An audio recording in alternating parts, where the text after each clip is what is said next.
Thousands of people were watching, and somehow not one of them saw the moment my soul slipped out. I remember the air feeling strange. It was crisp, almost electric, like the whole world was holding its breath. There were over 3,000 people gathered out there on the lawn at Utah Valley University. Lights, glowing cameras, flashing students waving little flags, and that familiar buzz of excitement just before I walk on stage.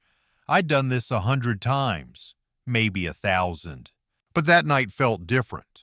I stepped up to the mic, smiled, and said my usual line, "Let's talk about the future of this country."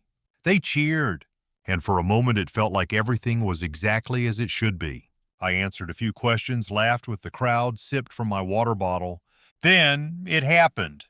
I didn't hear the shot. There was no thundercrack, no dramatic sound like in the movies. Just a sudden pressure in my chest like someone had slammed a brick into me. My breath caught. My knees buckled. The microphone slipped from my hand. People screamed. The whole lawn erupted in chaos. I saw students diving behind chairs, others standing frozen wide-eyed, their phones still pointed at me. Security swarmed the stage, shouting commands, forming a wall around me. But their voices were muffled, distant, like they were underwater. Time slowed down, and then it stopped completely. I remember lying on the wooden platform, staring up at the night sky. The stars were so clear above the Utah mountains. And there, in that perfect silence, I realized something impossible. I was looking at my own body from above. At first, I thought maybe I was dreaming. Shock adrenaline, the mind plays tricks. But then I saw everything all at once. The panicked crowd, the paramedics running with their kits, the microphone still rolling across the floor, and me lying there completely still. I should have been terrified, but I wasn't. All the noise faded, all the fear drained away. There was only peace, a stillness deeper than sleep, like floating in warm water, like being wrapped in the softest blanket you could imagine. I could see my lips part slightly as the medics began chest compressions. I could see the sweat on their brows. I could even see the red dot from a laser scope still glowing faintly on the edge of the stage. But none of it could touch me anymore. And then I felt it. A gentle pull from somewhere above me, like a hand made of light was reaching down. It didn't yank or drag, it just invited. And without thinking, I let go. The moment I let go, everything changed. The cold night air, the stage, the chaos, it all just fell away. Like someone had ripped the film reel of reality off its projector. Suddenly I was weightless, drifting upward. The world beneath me shrank. The stage became a dot. The students, tiny specks frozen in mid-panic. And above me, there was only black sky. But not an empty black, it was full. Full of stars, full of silence, full of something I can only call presence. Then from somewhere far ahead, a soft glow appeared. At first, it was no brighter than a firefly. But as I floated closer, it grew brighter, warmer, softer, like the heart of a pearl. And it wasn't just light. It was music.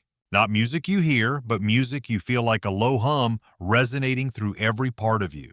It vibrated inside my chest, in my bones, even in the space around me.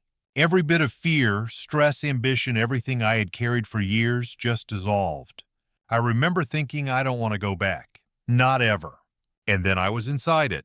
There were no walls, no ceiling, no floor. Only this vast ocean of living light. It didn't hurt my eyes. In fact, it didn't even feel like seeing with my eyes. It felt like breathing light, like it was flowing through me, not around me. And in that endless glow, I wasn't alone. There was someone there. Not a figure the way we see people, not skin or hair or shape. It was more like a center of brightness, a presence so radiant it made everything else look dim. And yet somehow, I knew instantly, without words, without explanation. It was him. I don't know how I knew. I just did. The same way you know your own heartbeat. He didn't speak with a voice. There were no sounds, no lips moving. But when he looked at me, thoughts filled my mind, perfect, complete, like memories I had somehow forgotten. And the very first thought he gave me wasn't anger or judgment or questions. It was love. Not the kind of love you earn or trade or prove. It was the kind of love that had existed before I was even born. It wrapped around me, through me, inside me, holding every broken part of me together. I fell to my knees, though I didn't have knees anymore, and I cried.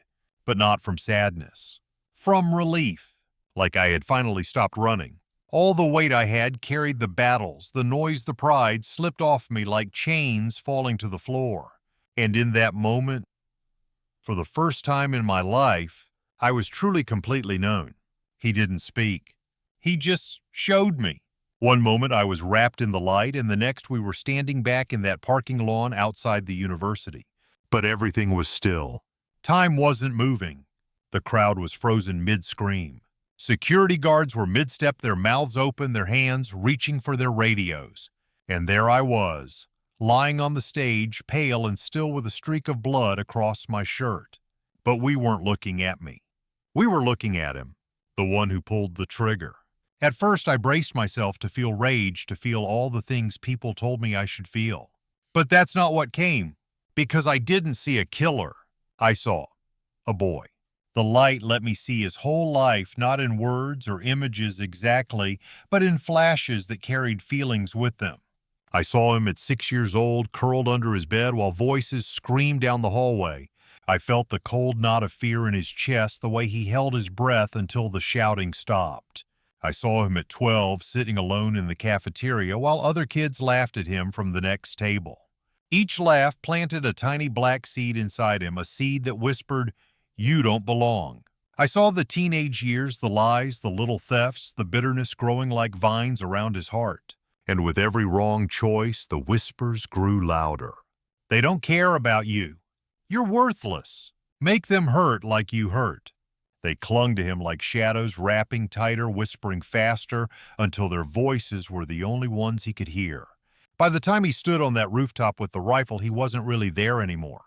The real him, the small boy who just wanted to be seen, to be loved, was buried so deep under the shadows that he could barely breathe. My heart broke for him. I wanted to hate him, but I couldn't. Because in that moment, I understood he wasn't born to destroy. He was born to be loved. And somewhere along the way, he stopped believing that was possible. I turned toward the light, toward him, expecting anger, maybe even judgment. But there was none. Only sadness. A sadness so deep it felt older than the world. Then gently, he showed me something else. Every moment, that boy had been offered a chance to turn back. A kind teacher telling him he was smart. A pastor at a soup kitchen resting a hand on his shoulder. A mother on her knees praying for him in the dark. Each one was a golden thread reaching toward him, and one by one he had cut them all. The scene around us dissolved.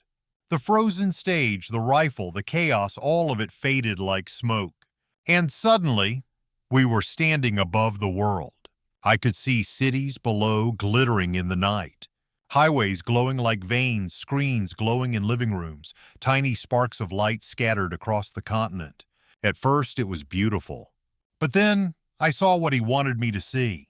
There were shadows, thin and whispering, slipping between houses, weaving through schools, crawling across phone screens.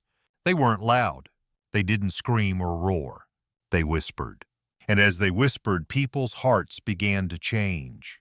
I saw a man scrolling on his phone late at night, eyes hard, muttering under his breath about those people.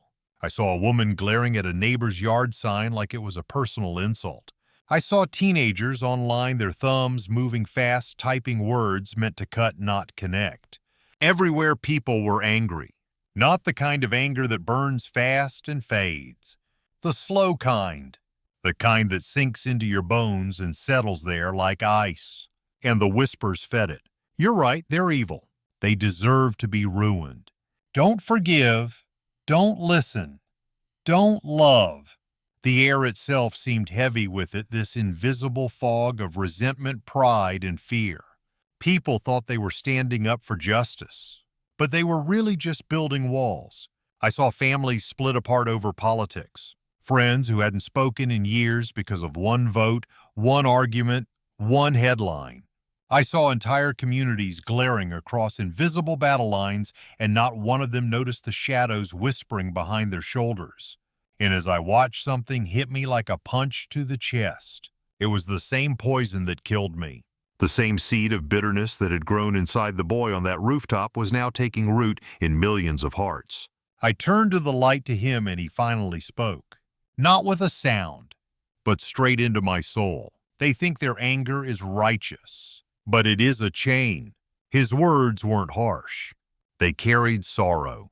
The kind of sorrow that only comes from watching people you love slowly destroy themselves. If they do not choose mercy, he said, the darkness will choose for them. I looked down again at the glowing cities, the glowing screens, and for a moment all I wanted was to stay in this light forever, far away from the noise. But he looked at me with eyes that felt like home, and I knew what he was about to ask.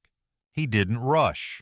He just let me stand there staring down at the world, watching all those tiny glowing lives wrapped in the same fragile thread I once held. I wanted to stay. Every part of me wanted to stay.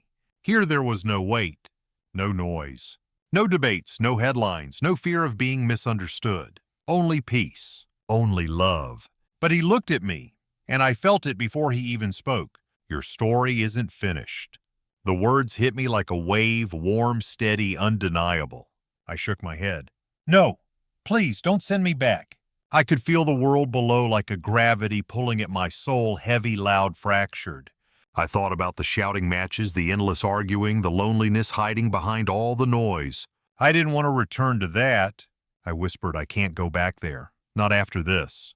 But he drew closer, and when he wrapped his presence around me, I swear it felt like the safest embrace I've ever known. It isn't for you, he said. It's for them. I didn't fully understand. But somehow I knew exactly what he meant. Go, he said, and tell them to guard their hearts. His voice filled me like sunlight flooding every corner of a dark house. Tell them. The whispers are real. The anger is not strength. Mercy is not weakness. And love is the only thing stronger than death. Then the light began to pull away. It didn't vanish all at once. It faded like the tide pulling back from the shore, each wave taking a little more of that peace with it. I felt heavy. So heavy. The warmth was gone, replaced by cold air biting at my skin. I heard beeping, frantic voices, and then pain, sharp electric pain exploding through my chest. My eyes flew open.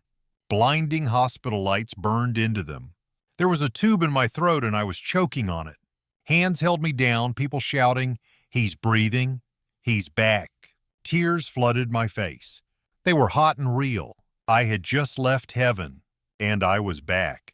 Later they told me I had no pulse for 11 full minutes, that my brain should have been gone. But it wasn't. Somehow I was fine. Physically anyway. Spiritually, I'll never be the same. And if you're hearing my voice right now, I need you to understand this. Every day you are offered a choice to hold on to bitterness or to let it go, to feed the whispers or silence them with mercy, to keep building walls or start building bridges. Please, don't wait until it's too late. I came back with one simple truth burned into my soul. We are not promised tomorrow, not one of us. So tonight, forgive someone. Send that message. Say the words you've been holding back. Because love only changes the world when it's spoken, while there's still time to speak it. If this story reached you, share it. And if you want to know what I was shown about what's coming next, stay.